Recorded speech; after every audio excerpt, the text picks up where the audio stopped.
আসসালামু আলাইকুম। 3টা ডেজার্ট আইটেম নিয়ে চলে আসলাম। প্রথমে দেখাবো ফুড কাস্টার্ড।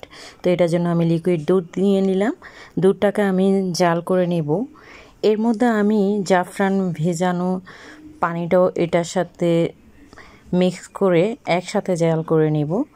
তো এই ক্ষেত্রে দুধটাকে আমি অনবরত নেড়ে চেড়ে দিব যাতে এটা তলাতে লেগে না যায়। তো এর মধ্যে দেখতে পাচ্ছেন আমার দুধটা অলরেডি ঘন হয়ে আসছে। তো এর মধ্যে আমি দিয়ে দিব চিনি দিয়ে এটাকে আমি আবার কতক্ষণ নেড়ে চেড়ে নিব। তো এর মধ্যে আমি দিয়ে দিব হচ্ছে কাস্টার্ড পাউডার 3 টেবিল চামচের মতো। এটা আমি নর্মাল পানি দিয়ে গুলিয়ে নিয়ে দিয়ে দিলাম এখানে। তো এরপর এটাকে আমি আবার নেড়ে চেড়ে ঘন করে নিব।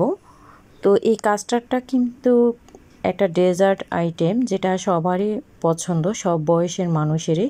তো দেখতেই পাচ্ছেন আমার কাস্টার্ডটা অলরেডি কাস্টার্ডের যে দুধটা এটা ঘন হয়ে আসছে।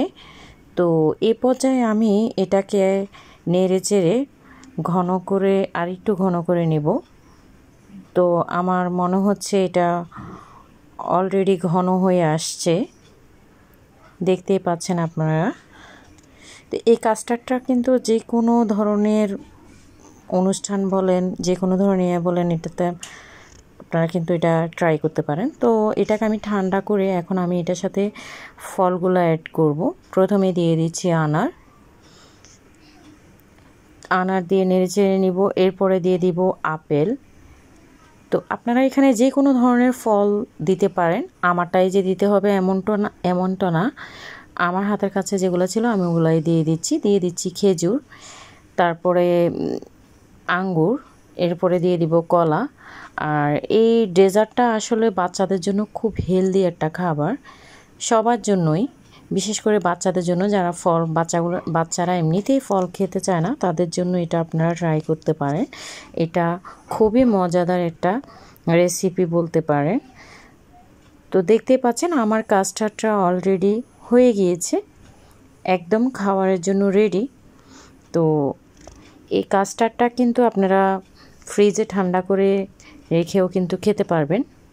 তো অসাধারণ একটা রেসিপিও বলতে পারেন, একটা অসাধারণ ডেজার্ট। তো এর মধ্যে আমি আরেকটা ডেজার্ট, সেটা হচ্ছে কফি সেমাই।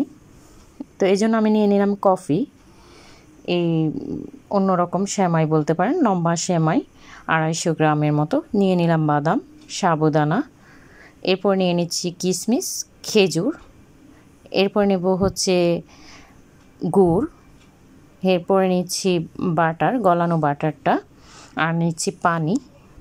তো এখানে আমি খেজুরের গুড়টা ইউজ করব। তো সাবুদানাটাকে আমি ভিজিয়ে রাখবো নর্মাল পানিতে, এক সাইডে রেখে দিয়ে এর মধ্যে আমি সেমাইটাকে আমি ব্রাউন কালার করে, এটা এমনিতে গোল্ডেন কালার, আরও গাঢ় গোল্ডেন কালার করে আমি এটাকে ভেজে নিব। তো এই ক্ষেত্রে আপনারা চুলার আঁচটা কমিয়ে রাখবেন, বেশি আঁচ দিলে এটা কিন্তু পুড়ে যাওয়ার সম্ভাবনা থাকে। তো দেখতেই পাচ্ছেন আমার যে ধরনের কালারটা চাচ্ছি এটা অলরেডি হয়ে আসছে। হ্যাঁ, এটা হয়ে গিয়েছে। এর মধ্যে আমি বাকি যেই উপকরণ এগুলো মিশিয়ে দিচ্ছি। প্রথমে দিয়ে দিলাম খেজুর, এরপরে দিয়ে দিলাম গলানো বাটারটা, দিয়ে এটাকে আমি ভেজে নিব। এরপরে দিয়ে দিব বাদাম, এগুলাকে দিয়ে আমি আবার এটাকে নেড়ে চেড়ে নিব। এরপরে দিয়ে দিব হচ্ছে খেজুরের গুড়টা দিয়ে আমি এটাকে আবার নেড়ে চেড়ে ভেজে নিব। তো এক্ষেত্রে কিন্তু যখন আপনারা ভেজে নেবেন অবশ্যই চুলার আগুনটাকে কমিয়ে নেবেন। তো এর মধ্যে দিয়ে দিচ্ছি লিকুইড দুধ 1 লিটার।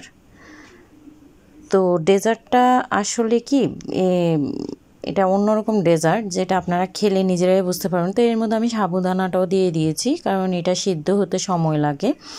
অল্প আছে আমি এটাকে সিদ্ধ করে নেব। দেখতেই পাচ্ছেন আমার সেমাইটা এবং সাবুদানাটা সিদ্ধ করতে আপনারা এখানে আগুন একদম মিডিয়াম টু লো করে রাখবেন। তো দেখতেই পাচ্ছেন এর মধ্যে আমি একটু এলাচ হাফ টিস্পুন দিয়ে দিলাম, এলাচের গুঁড়া, এরপর তেজপাতা দিয়ে দিলাম, এরপরে দিয়ে দিলাম কিশমিশ। তো এগুলা দিয়ে আমি আবার এটাকে কুক করে নিব, কারণ সাবুদানাটা হতে একটু সময় লাগে। সেটা যারা সাবুদানা দিয়ে যে কোনো ডেজার্ট তৈরি করেছেন তারা জানেন। তো এর মধ্যে আমি গলানো যে কফিটা দিয়ে দিব। এই কফিটা দেওয়ার কারণে কিন্তু ডেজার্টটার স্বাদটা অন্যরকম আসে। এক্ষেত্রে আপনারা কিন্তু এখানে ম্যাঙ্গোটাও দিতে পারেন। তো আমি আমার মেয়েকে রিভিউ দিতে বললাম, সে বলল খুবই ভালো হয়েছে। তো দেখতেই পাচ্ছেন। তো এর মধ্যে আমি আরেকটা ডেজার্ট, সেটা হচ্ছে তরমুজের পুডিং, সেটাকে আমি কিভাবে বানিয়ে নিলাম সেটাই দেখাচ্ছি। প্রথমে আমি তরমুজটাকে এখান থেকে চামচের সাথে নিয়ে এটার খোলটাকে রেখে দিব। এরপর এটাকে আমি ব্লেন্ডারে ব্লেন্ড করে ছেঁকে নিয়েছি, দেখতেই পাচ্ছেন। এর মধ্যে আমি এটাকে চুলাতে বসিয়ে দিয়েছি চাল করার জন্য। তো এটা বলক আসুক। তো এর মধ্যে আমি দিয়ে দিচ্ছি চিনি দিয়ে দিলাম। তো চিনি দিয়ে আমি আবার এটাকে নেড়ে চেড়ে দিব। নেড়ে চেড়ে দিয়ে এর মধ্যে আমি আগার আগার পাউডার দিয়ে দিব। এখানে আমি আগার আগার পাউডার দিয়েছি 3 টেবিল চামচের মতো। আপনারা এটাকে আমি নর্মাল পানিতে গুলিয়ে তারপরে এখানে দিয়েছি। আপনারা আপনাদের চাহিদা অনুযায়ী দিবেন। তরমুজ বাড়িয়ে কমিয়ে দিলে ওই ক্ষেত্রে আপনারা নিজেরাই আপনাদের চাহিদা অনুযায়ী দিবেন। তো এর মধ্যে দেখতে পাচ্ছেন এটাকে নেড়ে চেড়ে নিতে হবে, না হলে এটা দলা পাকিয়ে যেতে পারে, সেই ক্ষেত্রে এটা ভালো লাগবে না। তো যাই হোক, আমার এটা ঘন হয়ে গিয়েছে। তো এখন আমি এটাকে তরমুজের যেই খোলটা আছে ওটার মধ্যে দিয়ে দিলাম। এখানে দিয়ে এটাকে আমি ফ্রিজে 4 ঘন্টার জন্য রেখে দিয়েছি। 4 ঘন্টা পরে বের করেছি, দেখতে পাচ্ছেন নর্মালে রেখেছিলাম। আমার পুডিংটা একদম রেডি, মাশাআল্লাহ। তো আপনারা এই ডেজার্ট 3টা ডেজার্ট বাসায় ট্রাই করবেন, কেমন হয়েছে আমাকে জানাবেন।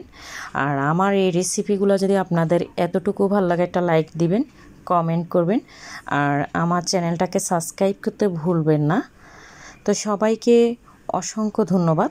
আর এই 3টা ডেজার্ট আপনারা কিন্তু বাসায় ট্রাই করতে পারেন। সবাই ভালো থাকবেন।